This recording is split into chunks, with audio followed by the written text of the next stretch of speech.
como eu sei tudo que eu ensino, né? Vai vindo fragmentos e eu vejo de cima. Não é difícil explicar, igual eu faço com tudo que eu ensino, né? Eu só sei. E aí eu falo, a coerência responde e é fato.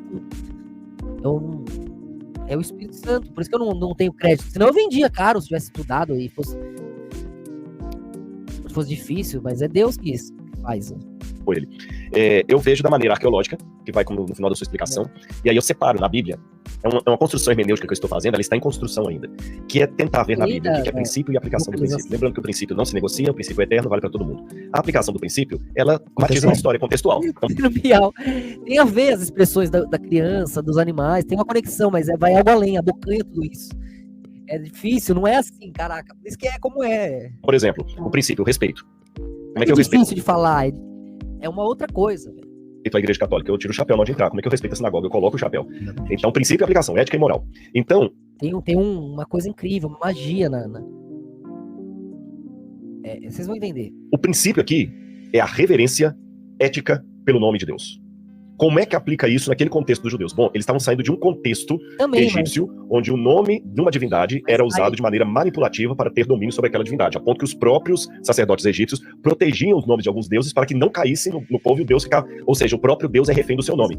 Porque se alguém souber o meu nome, tô frito. É como o gênio da lâmpada lá que eu ilustrei. Se alguém achar a lâmpada e esfregar, o que ele pediu eu tenho que dar. Ele é servo. E o Deus da Bíblia não é assim. Então não tomarás o nome do seu Deus em vão. Não façam como os pagãos. Principalmente que um dos grandes problemas, a meu ver, do comportamento de quebra da aliança dos hebreus, não sei se aqui não você vai concordar ou discordar de mim, não é necessariamente trocar o Senhor por um Deus pagão, mas fazer uma simbiose entre os dois.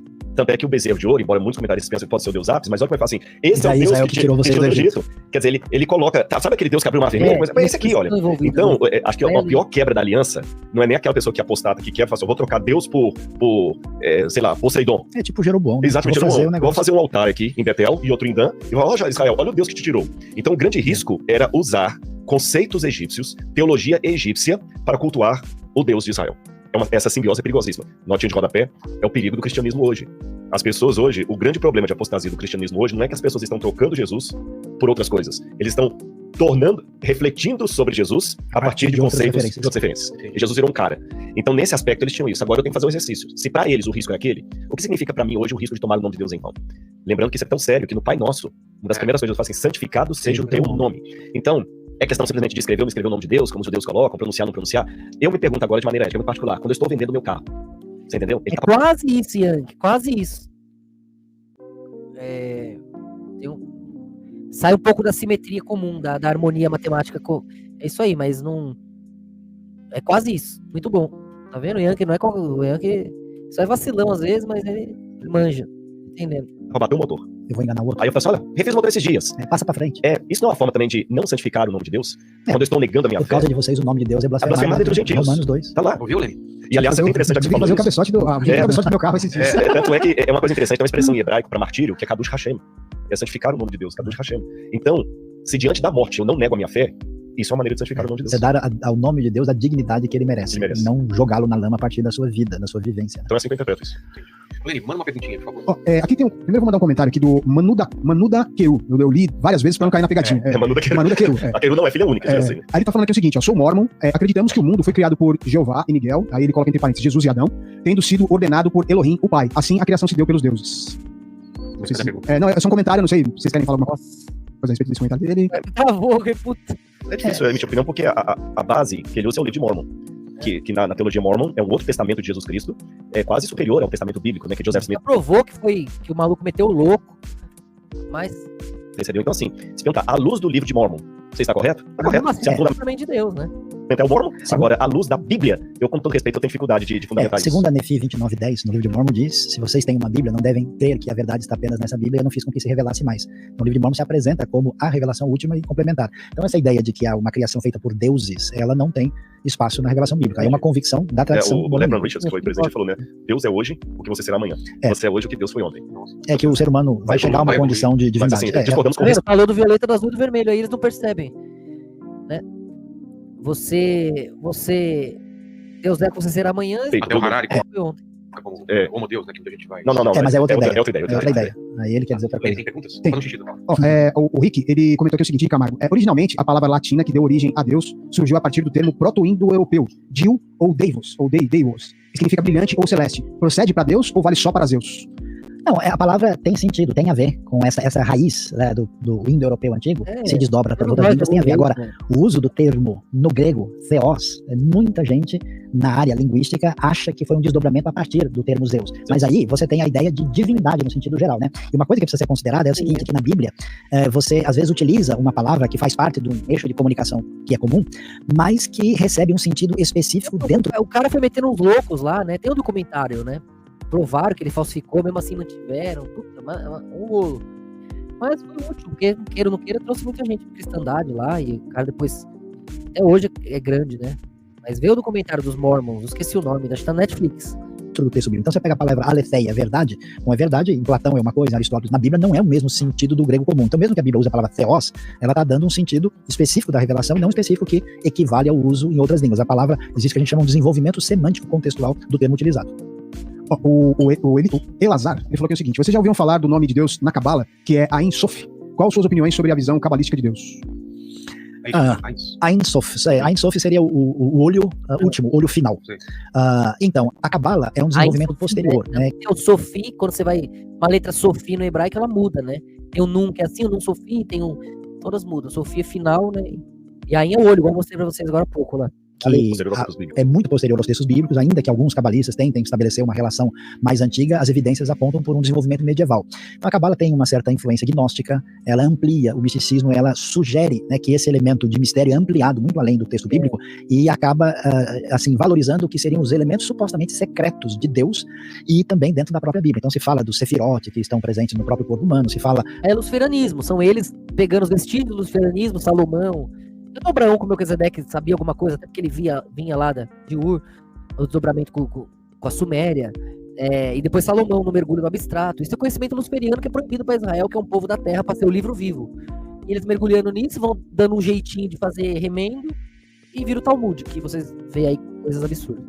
Da gemátria, que é você fazer os cálculos com os números para chegar a significados ocultos, a gente entende. O Talmud é a abstração geral, né, que os mesmos mestres estão correlacionados, né? Aí você vai puxar outro livro pra lá, pra cá, que é o Sod da Cabala, né? Que aí vai o Sod da Torá pra eles, né? Que, na verdade é um mergulho no abstrato que não era da conta deles.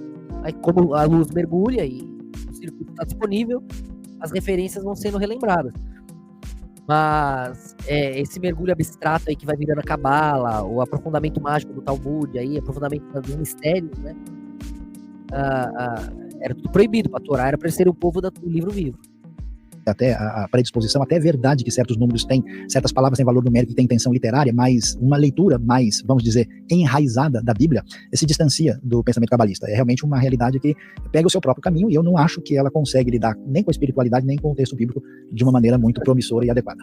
Agora tem uma pergunta do Robson aqui, que ele fala o seguinte, sobre a fala, ele tá falando sobre a fala de Jesus na cruz. O que de fato ele quis dizer com te digo que hoje estarás comigo no paraíso? Vocês têm uma mesma interpretação? Não, com certeza acho que não vai ter, não, mas não. A minha tese doutoral foi sobre isso. Quando você diz em grego, amen, amen, lego soi, metemu essente paradeso, você tem alguma situação ali que você tem um advérbio, semeron, entre dois verbos. E a questão é, qual dos dois que vai qualificar o semeron? Hoje, em verdade, te digo ou estarás? Então, possibilidade de leitura A, em verdade te digo hoje, tu estarás comigo no paraíso. Possibilidade de leitura B, em verdade te digo que hoje, falei certo? Estará no paraíso. Ou te digo hoje, estarás comigo. Hoje eu estou te dizendo que você vai estar comigo no paraíso. Ou eu estou dizendo que hoje você vai estar comigo no paraíso. Lembrando que nessa época que Lucas foi escrito, Lucas 23:43, era escrito contínuo, não havia separação de vírgulas ou pontos, era tudo junto, pelo menos no grego, né? No hebraico já tinha alguma separação lá, com pontinhos, mas no grego não. Então esse debate já vem desde longa data. Você tem, por exemplo, o Teofiláquio defendendo uma leitura, você tem o Curatoriano, o Códex Curatoriano de outra leitura, você tem no Códex Vaticano, você tem um hipóstigma depois do Semeron. Isso é interessante. E esse hipóstigma, ele está com a mesma letra do manuscrito do quarto século, porque o Códex Vaticano, B12, ele tem uma interpolação posterior, que ele tem um manuscrito do quarto século, e posteriormente alguém embelezou esse manuscrito escrevendo outras coisas, letras coloridas e tudo mais que no século XII. Só que eles notaram que a hipóstigma, o ponto que está depois de Semeron, é do quarto século. Então, entendendo, e não é um ponto de deslize, não. O copista entendeu, em verdade, digo hoje, você estará comigo no paraíso. Aí, fazendo uma anotação, tanto na Septuaginta, quanto em outros documentos de grego koiné, eu percebi que todas as vezes que o advérbio, vou falar da Septuaginta para ficar mais fácil, o advérbio vem entre dois verbos, em 99% dos casos, ele qualifica o verbo da antecedência, nunca o posterior. Na Septuaginta temos vários casos, outras literaturas gregas. Então, por questão gramatical, se eu seguir a tendência, que é bom explicar uma coisinha aqui pra vocês, que eu acho que nisso o Sayão vai concordar comigo. Não existe uma gramática pronta do passado, como uma gramática de hebraico que ele escreve hoje. Como é que sabe uma gramática de ugarítico, uma gramática de sumeriano? Não, é feita, você pega hoje, tudo que foi produzido, vê o comportamento. Você tá entendendo? Olha, interessante. Toda vez que ele escreveu esse verbo aqui, esse em tal, entendeu? Tem essa tendência. Igual o Sayão falou aqui, olha que interessante. O nome de Deus, o verbo vem assim. Quando ele fala isso, não tem uma gramática do primeiro século hebraico que conta isso. É pela observação de como o texto é usado na Bíblia. Então foi isso que eu fiz. E descobri que, na maioria absoluta dos casos, com exceção de 2% ou 3%, que são dúbios, o advérbio sempre qualifica o verbo da antecedência, nunca posterior. Além disso, você tem um paralelo linguístico, hebraístico, aí, que, por que pareça, Lucas, apesar de ser provavelmente, não sei com certeza absoluta, o único autor grego dos 4 evangelhos, é o que tem a maior quantidade de semitismos.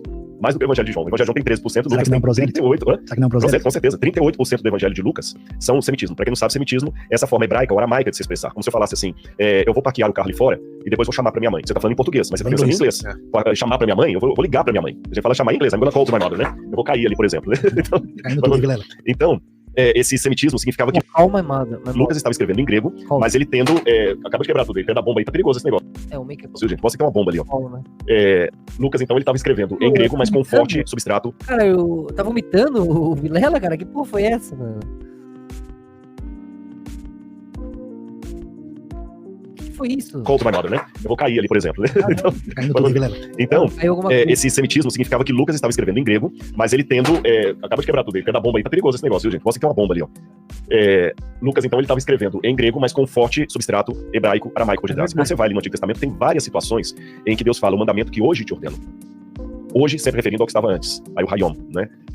Hoje te ordeno. Sempre assim, que em português parece redundante. É redundante. Você tá falando hoje, não tem amanhã. Então tem toda essa questão aí, que eu tô tentando resumir em 2 minutos, uma tese que gastou 5 anos, defendida na Universidade Católica, foi publicado até um trecho, um excerto dela nas edições paulinas. Então eu entendo que gramaticalmente, a melhor é traduzir a Bíblia, na verdade, digo, hoje tu estarás comigo no paraíso. E as versões que traduzem, que hoje estarão comigo no paraíso, não fazem por questão gramatical, e sim por questão teológica, porque entende que o ladrão foi ao mesmo tempo. Sim, por isso falei, sabe? Aí nós temos perspectivas diferentes. O argumento do outro lado é que muitos grandes especialistas, inclusive, que fazem a pontuação. Falei que ele tava com a cara de quem não concorda, tá?